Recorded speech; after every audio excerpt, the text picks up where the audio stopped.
नमस्कार दोस्तों। आज के इस वीडियो में आपको सूर्य षष्ठी या छठ के व्रत के बारे में बताएंगे।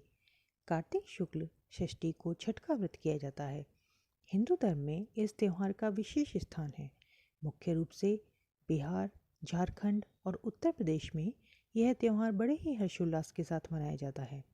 ऐसा माना जाता है कि छठ देवी सूर्य भगवान की बहन है और उन्हीं को प्रसन्न करने के लिए किसी भी नदी या पोखर के किनारे सूर्य को अर्घ्य देकर ये पूजा की जाती है।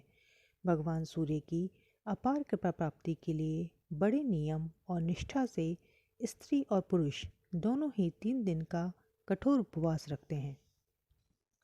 छठ का त्यौहार 3 दिन तक मनाया जाता है। इसे छठ से 2 दिन पहले चौथ के दिन से शुरू किया जाता है। इस अवसर पर घर के सभी सदस्य स्वच्छता का पूरा ध्यान रखते हैं। इन 3 दिनों तक घर के सभी सदस्य जमीन पर ही सोते हैं। इस दिन को नहाय खाए कहते हैं, अर्थात घर की पूरी सफाई करने के बाद महिलाएं स्नान करके ही शाकाहारी भोजन तैयार करती हैं। इस दिन पूजा में चढ़ाने के लिए सभी प्रकार के मौसमी फल, केले की पूरी, गौर, ठेकुआ, नारियल, मूली, सुथनी, अखरोट, बादाम, लाल या पीले रंग का कपड़ा, एक बड़ा घड़ा जिस पर 12 दीपक लगे हुए हों, ये लिया जाता है। अपने बाल धोकर महिलाएं चावल, लौकी और चने की दाल का भोजन करती हैं और पूजा स्थल में पूजा का सारा सामान रखकर दूसरे दिन आने वाले व्रत की तैयारी करती हैं। पंचमी के दिन को खरना कहते हैं। ऐसी मान्यता है कि पंचमी की सायंकाल से ही घर में भगवती षष्ठी का आगमन हो जाता है। व्रत करने वाले दिन भर उपवास रखते हैं तथा शाम को नए चूल्हे में आम की लकड़ी से गेहूं की रोटी, गुड़, दूध और नए चावल से खीर बनाकर फल और मिष्ठान के साथ षष्ठी माता की पूजा की जाती है। इस दिन गन्ने के रस की खीर बनाई जाती है और फिर इस खीर को पूजा स्थल में 5 जगह कोशा या मिट्टी के बर्तन में रखकर हवन किया जाता है। पूजन के बाद यह प्रसाद घर के सभी सदस्य भोजन के रूप में ग्रहण करते हैं और इसे सभी सगे संबंधियों को भी प्रसाद के रूप में बांटा जाता है। इस दिन नमक का उपयोग वर्जित होता है। तीसरे दिन यानी छठ को 24 घंटे का निर्जल व्रत रखा जाता है और पूजा के लिए एक बांस की बनी हुई बड़ी टोकरी, जिसे दौरी कहते हैं, उसमें पूजा का सारा सामान डालकर पूजा स्थल में रख दिया जाता है।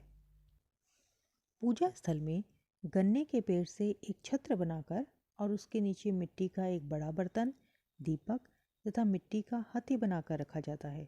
वहाँ पूजा करने के बाद शाम के समय कपड़े में लिपटा हुआ नारियल, 5 प्रकार के फल, मिठाई तथा पूजा का अन्य सामान लेकर दौरी में रखकर घर के पुरुष इसे अपने हाथों में उठाकर नदी या आसपास के किसी पोखर पर लेकर जाते हैं।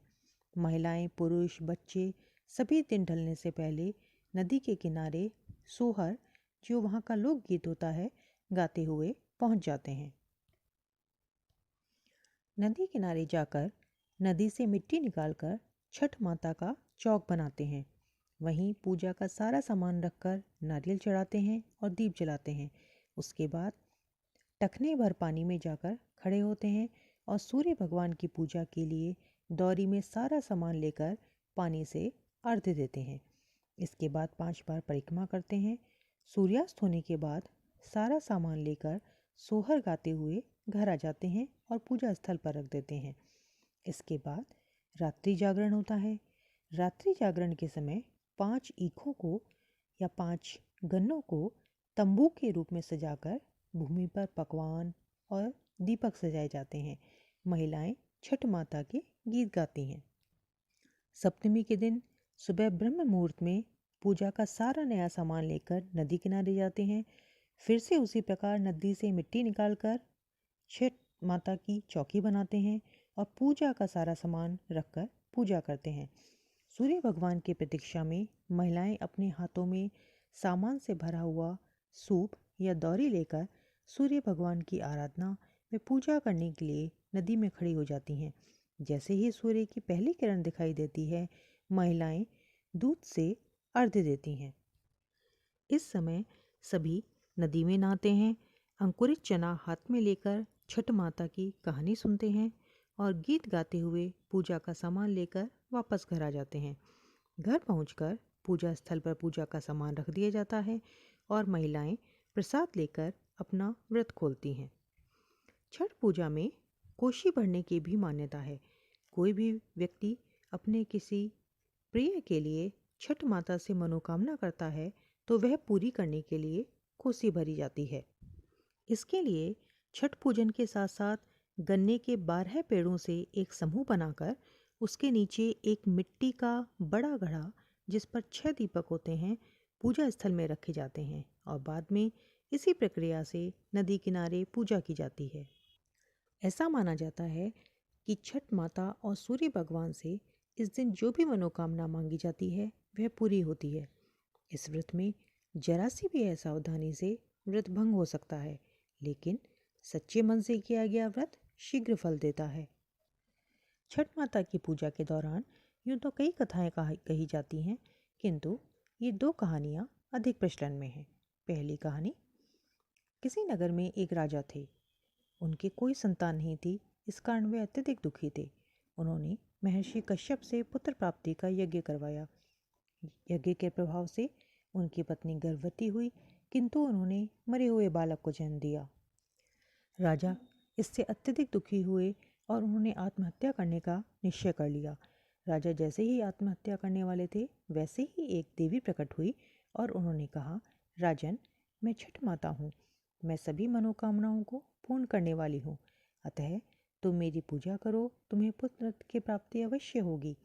देवी के कहने पर राजा ने कार्तिक शुक्ल की षष्ठी तिथि को छठ माता की पूजा की, जिससे उन्हें पुत्र की प्राप्ति हुई। हे छठ माता, जैसे राजा की मनोकामना पूरी की, वैसे सभी की करें। छठ माता की दूसरी कथा कुछ इस प्रकार है। प्राचीन काल में एक नगर में एक वणिक रहता था। वह धर्म, कर्म तथा देवता विरोधी था। एक बार उसने सूर्य भगवान की प्रतिमा का तिरस्कार किया। परिणाम स्वरूप उसकी आंखों की ज्योति जाती रही। इसके बाद वह अपने जीवन से दुखी हो गया और गंगा जी में डूबकर अपने प्राण देने चल दिया। रास्ते में ही उसकी भेंट महर्षि नारद जी से हो गई। नारद जी ने उससे दुखी होने का कारण पूछा तो वणिक ने रोते हुए बता दिया कि मेरा जीवन दूभर हो गया है, अतः मैं अपना जीवन त्यागने हेतु गंगा में कूदने जा रहा हूँ। महर्षि बोले, मूर्ख व्यक्ति, तेरी यह दशा भगवान सूर्यदेव के क्रुद्ध होने के कारण हुई है। इसलिए कार्तिक मास की सूर्य षष्ठी का व्रत रख, तेरे सब कष्ट दूर हो जाएंगे। वणिक ने ऐसा ही किया तथा सुख समृद्धि पूर्ण दिव्य ज्योति प्राप्त कर स्वर्ग का अधिकारी बन गया। तो इस प्रकार छठ माता सभी की मनोकामना पूर्ण करने वाली देवी हैं। आज के लिए बस इतना ही।